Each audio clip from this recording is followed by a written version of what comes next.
Halo semuanya, kenalin aku Reha Triasa. Jadi di video kali ini aku bakal ngebahas mengenai studi kelayakan proyek yang inovatif yang bertujuan untuk memanfaatkan energi terbarukan yang ada di Indonesia, yaitu proyek pembangkit listrik tenaga gelombang laut di Pantai Baron, Gunung Kidul, Yogyakarta. Jadi studi kelayakan ini penting untuk mengevaluasi semua aspek, termasuk aspek legalitas, aspek teknis, aspek sosial lingkungan, dan juga aspek keuangan. Karena itu, mari kita eksplorasi lebih lanjut bagaimana proyek ini dirancang untuk mendukung keberlanjutan energi di Indonesia dan bermanfaat bagi masyarakat lokal. Pantai Baron. Pantai Baron merupakan salah satu pantai yang terletak di Kabupaten Gunung Kidul, Yogyakarta. Pemilihan lokasi ini dilakukan karena Pantai Baron memiliki karakteristik gelombang yang stabil sepanjang tahunnya, yaitu dengan tinggi rata-rata berkisar 15 sampai dengan 25 meter. Hal ini membuat Pantai Baron itu menjadi lokasi yang cocok dan ideal untuk proyek pembangunan pembangkit listrik tenaga gelombang laut.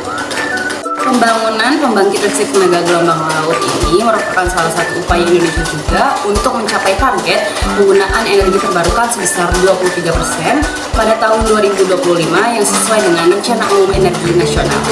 Selain itu, ada beberapa tujuan dalam pembangunan proyek pembangkit listrik tenaga gelombang laut ini. Yang pertama, untuk mengatasi masalah listrik di daerah terpencil di Gunung Kidul, kemudian untuk meningkatkan pasokan listrik di daerah Gunung Kidul. Selain itu, proyek ini diharapkan bisa menciptakan 200 lapangan pekerjaan selama fase konstruksi dan juga 50 lapangan pekerjaan untuk fase operasional dan pemeliharaan tetap. Jadi ada beberapa manfaat dari PLTGL ini.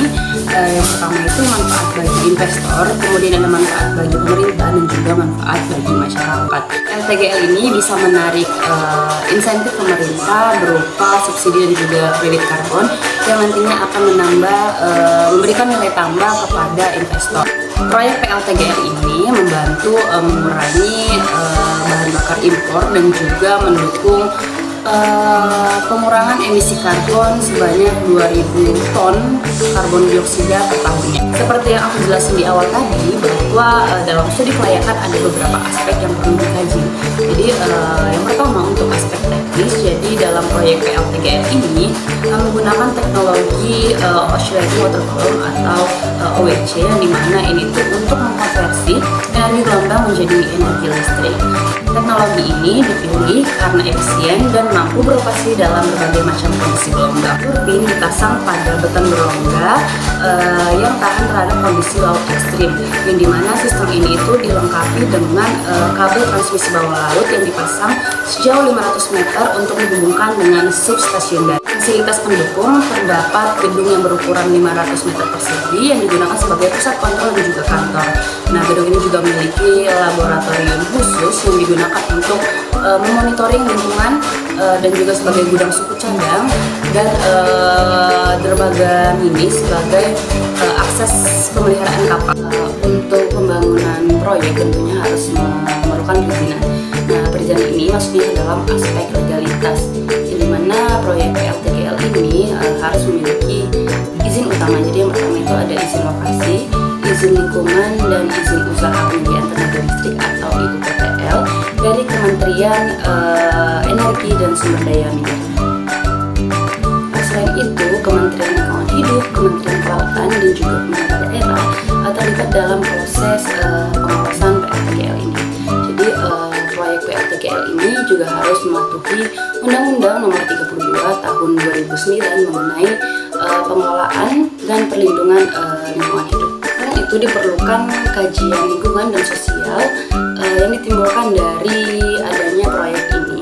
Jadi analisis dampak lingkungan menunjukkan dampak minimal terhadap ekosistem pesisir yang ada di Pantai Baron, karena proyek ini itu telah dirancang untuk tidak mengganggu habitat biota-biota yang ada di sana, termasuk dengan ekosistem terumbu karang dan juga padang lamun yang ada di sana.